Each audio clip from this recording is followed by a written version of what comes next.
Queridos irmãos e irmãs, a nossa liturgia da palavra nesse terceiro domingo da Quaresma nos convida a voltar o nosso olhar um pouco sobre a necessidade de correspondência à experiência da graça do Senhor.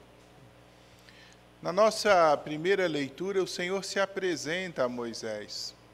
E se apresenta na sua plenitude, uma sarça ardente, se mostra a Moisés como aquele que é. Filosoficamente, nós poderíamos fazer um discurso de uma semana só por essa colocação, porque se entrarmos dentro do universo das definições metafísicas, na ontologia, vamos ver que o ser por excelência é aquele ser acabado e perfeito, né? Quando Deus diz que Ele diz que Ele é esse ser, acabado, perfeito, imutável, eterno. E todos nós, enquanto seres, né, estamos correlatos a Ele, né? De Deus tudo provém, né, e em Deus tudo encontra o seu pleno sentido. De fato que quando Ele se apresenta a Moisés, Ele explica nesse verbo fundamental a sua realidade. Ele é aquele que é. O nome Yahvé é exatamente uma expressão que define isso, aquele que é. Quando Moisés se coloca diante dele, precisa então de uma experiência ou de uma referência ainda maior. E Deus explica a Moisés que ele é aquele Deus que se coloca em relação com os homens. Ele é o Deus de Abraão, ele é o Deus de Isaac, ele é o Deus de Jacó. De modo que Moisés consegue entender que, na referência aos patriarcas, ele é aquele Deus que de fato começou a formar o povo e que, no seu projeto de amor agora, queria resgatar o povo da escravidão no Egito. É importante que nós possamos olhar a beleza que existe na relação entre Deus e os homens, de modo que os homens, quando tomam conhecimento de quem é Deus, em certo sentido encontram também o caminho para a sua própria vida. É na relação com Deus que os homens conseguem encontrar a razão de ser de suas próprias vidas e definir a própria vocação e definir o próprio caminho. É assim em vários momentos, né? Quando Deus grita a Samuel, quando Deus grita a Moisés no texto de hoje, Moisés, Moisés, quando grita a Samuel, Samuel, Samuel, quando muda o nome de Pedro, dizendo a ele, agora és pedra, quando muda o nome de Jacó, você é Israel, Deus, na relação com o seu povo e na relação com as pessoas, revela às pessoas aquilo que é o seu próprio destino, aquilo que é o seu próprio caminho. Por isso, como é importante que nós também saibamos valorizar a nossa relação com Deus. É no encontro com Deus que nós achamos as respostas para o nosso próprio caminho. Acho que eu nunca falei disso aqui, talvez tenha falado alguma vez no seminário disso, mas a minha experiência vocacional, curiosamente, o chamado que Deus me fez para o sacerdócio foi numa circunstância muito engraçada, porque Deus me chamou através de uma ficha de encontro. De vez em quando a gente pede para vocês preencherem a ficha lá atrás, né? E eu fui uma vez no encontro vocacional e eles colocavam lá que a gente tinha que enumerar de 1 a 7 qual era o nosso interesse pelas vocações. Então tinha 7 opções lá. E eu fui por eliminação pelas que eu considerava que não era o meu caminho. Para minha surpresa, e para minha surpresa mesmo, eu devia estar nessa época com, sei lá, 14 anos, 15 anos, não me lembro bem. Preenchendo a ficha, para minha surpresa, o que faltava para colocar o número 1 era o sacerdócio. Foi a primeira vez na minha vida que eu admiti a possibilidade de que ser padre poderia ser um caminho para mim. E eu botei o número 1 lá, né? Acho que esqueci disso, 3, 4 meses depois, Na época, me ligou o reitor do seminário menor, me chamando para fazer um encontro vocacional, e a partir daí a gente foi construindo um caminho.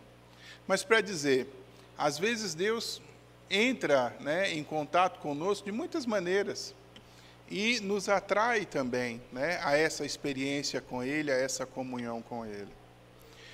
O meu problema, quando a gente entra nesse tipo de discurso, é quando a gente pensa muito na nossa culpa, mas a gente não pensa naquilo que Deus nos convida a experimentar de graça.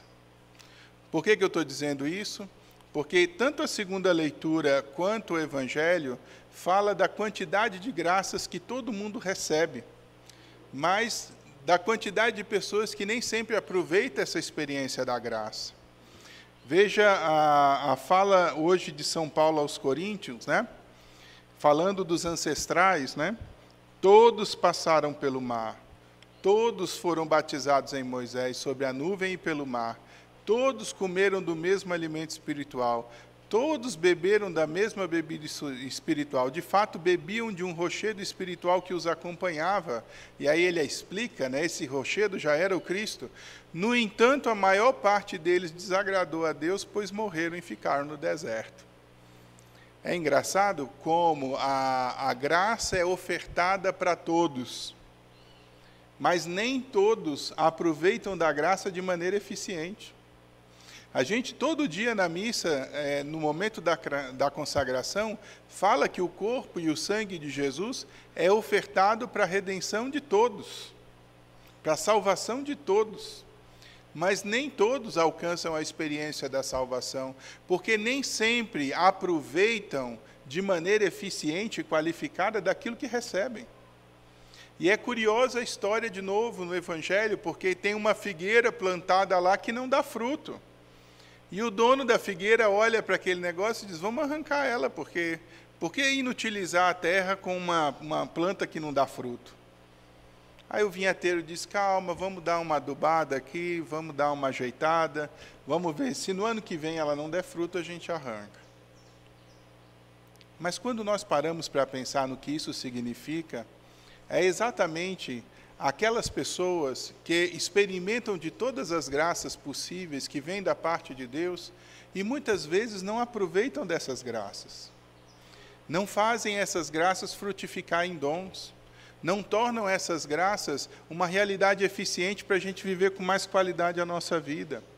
E aí é uma coisa estranha, porque Deus nos dá todas as condições para nós nos tornarmos melhores, para nós nos tornarmos bons, e muitas vezes a nossa opção, a nossa escolha é ir numa direção contrária disso, ou nem sequer levar em consideração a graça para que nós possamos experimentar da plenitude que Deus quer nos oferecer. Percebem o problema? Aí, quando a gente reza hoje o Salmo, né, e o refrão do Salmo diz, o Senhor é bondoso e compassivo. É isso mesmo, bondoso. Significa que, da natureza de Deus, a gente só pode experimentar o bem. Deus não faz mal. É compassivo. O patire é o verbo sofrer, né? Patire cum, é sofrer com. Significa que o Senhor é solidário com o sofrimento das pessoas. Ele é bom e Ele é solidário. Quando a gente fala dessas características de Deus, nós precisamos compreender que essas duas características são também um chamado para nós. Se Deus é bondoso e compassivo, se somos de Deus, precisamos aprender a ser bondosos e compassivos. Aprendermos a nos tornarmos solidários com aquelas pessoas que sofrem e a sermos praticantes, amantes do bem. Essa caracterização, ela é própria do cristão. Nós somos chamados a sermos bondosos e compassivos. E aí cabe a pergunta, nós somos bondosos e compassivos? Porque esse é o fruto que o Senhor espera de nós. E veja, a fala aqui não é simplesmente para gerar um problema de culpa na cabeça de vocês pensarem assim, puxa, eu não sou bondoso e eu não sou compassivo. Não, mas é para despertar no nosso coração o entendimento que a nossa experiência de vida só pode alcançar efetivamente uma plenitude se nós nos aproximarmos daquilo que Deus é. E se nós, nessa proximidade, consigamos dar respostas àquilo que a nossa natureza efetivamente demanda. Porque se fomos criados à imagem e semelhança de Deus, se não somos bondosos e compassivos, estamos nos distanciando daquilo que é a nossa própria razão de ser, da nossa própria natureza. Esse Deus que se apresenta na sua plenitude para Moisés, depois nos convida a participar dessa plenitude, onde nós precisamos nos tomar consciência da dignidade que nós temos e nessa dignidade do chamado que recebemos, de fato, a levar a nossa humanidade à melhor condição que ela possa alcançar. Acho que esse é concretamente o chamado de hoje, né? Como o Senhor muitas vezes se entristece ao ver que tudo aquilo que é ofertado para nós nos nutre, nos alimenta, nos fortifica, mas, no entanto, depois de tudo que Ele nos dá, Ele não consegue colher os frutos, porque nós não ofertamos esses frutos. A figueira aqui, que não produz o fruto, é exatamente o retrato das pessoas que muitas vezes recebem todas as graças da parte de Deus, mas não frutificam essas graças. Não dão resultados de amor e misericórdia no modo como procedem a vida. E muitas vezes ficam lá estagnadas, empobrecendo o solo, ou seja, recebendo a graça de Deus, mas sendo incapazes de colocar alguma coisa de positivo na experiência desse mundo. Por isso, hoje, queridos irmãos e irmãs, eu gostaria de convidá-los à perseverança nessa perspectiva positiva. A perseverança nas boas obras, a perseverança nas boas práticas, a perseverança no exercício da justiça, a perseverança na vida de oração e até a perseverança no autodomínio que vem pelo jejum e pela abstinência, de modo a nos tornarmos livres e desapegados para termos condição justamente de dar continuidade a essa solidariedade que nós somos chamados a ter. Não sejamos como essa figueira que cresce, desenvolve, né, às custas das graças todas que recebe, mas que é incapaz, muitas vezes, de entregar um fruto maduro, né, um fruto de qualidade a Deus. Sejamos, sobretudo, aqueles que, de fato, dão esses frutos. Frutos de oração, frutos de boas obras, fruto de solidariedade, fruto de respeito, fruto de perdão, fruto de misericórdia com todas aquelas pessoas que se aproximam de nós. O verdadeiro caminho nosso é, de fato, o caminho de trabalhar a nossa humanidade, de modo que ela seja uma resposta bonita e feliz à sua própria essência, que é de ser imagem e semelhança de Deus. Precisamos querer. Eu outra vez citei isso, né? Eu gosto muito de uma leitura de Barnabé, nos Atos dos Apóstolos, onde Barnabé chega em Antioquia e o povo de Antioquia diz uma coisa bonita de Barnabé.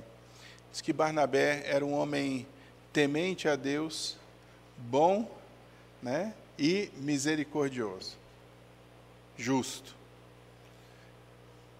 Eu gostaria, se fosse possível, terminar a minha vida com as pessoas tendo esse entendimento e essa percepção sobre o modo como eu vivia a minha vida. Gostaria que as pessoas pudessem dizer a mesma coisa que diziam de Barnabé, que era um homem temente a Deus, que era um homem piedoso, justo e bom, e misericordioso.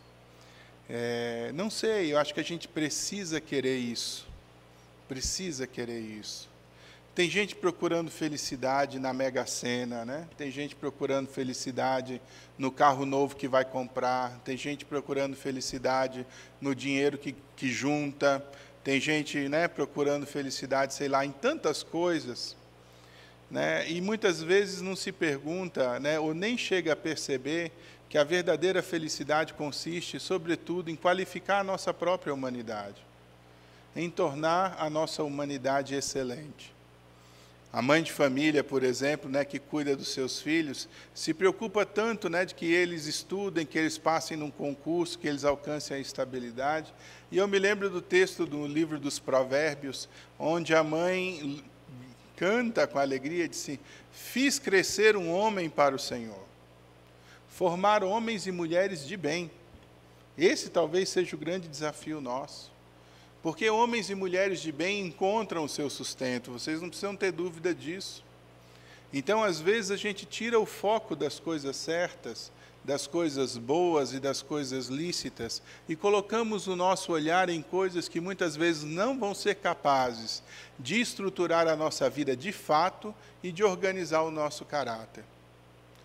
Ter uma grande quantidade de dinheiro, sem ter uma qualidade humana, é, de fato, a ruína da pessoa. Porque não adianta a gente ter o dinheiro e não saber usar desse dinheiro como gente. Ter muitas possibilidades e poder sem ter a verdadeira formação do caráter é uma desgraça, porque quem tem esse tipo de poder sem ter o verdadeiro caráter e a verdadeira qualidade humana, faz desse poder uma desgraça para si e uma desgraça para os outros. E aí nós vamos vendo o quanto o nosso país muitas vezes não prospera, porque nós damos poder às pessoas que não são excelentes. E muitas vezes estamos à mercê da decisão e das escolhas, muitas vezes egoístas dessas pessoas. E o Brasil não prospera porque, na verdade, somos um conglomerado de interesses pessoais com pouca responsabilidade com o bem comum. E essa é a nossa sociedade. Estamos formando pessoas egoístas, pessoas fechadas nelas mesmas, interessadas no seu próprio umbigo ou no interesse do seu pequeno partido, do seu pequeno grupo ou da sua pequena ideologia. Ou nós nos tornamos, de fato, pessoas boas e preocupadas com os outros, ou vamos cada vez mais vivendo dentro de um universo mesquinho até a estagnação. Hoje o Senhor nos convida, de maneira muito concreta, a darmos frutos de oração, darmos fruto de autodomínio, darmos fruto também de bondade e de boas práticas. Que esse tempo da Quaresma nos recorde, então, a necessidade de viver com leveza e com alegria essas coisas, de modo a darmos respostas satisfatórias às necessidades que nós temos e que também possamos responder com qualidade às demandas que hoje o mundo nos coloca. Louvado seja nosso Senhor Jesus Cristo. Para sempre seja louvado. Creio em Deus Pai, Todo-Poderoso, Criador do céu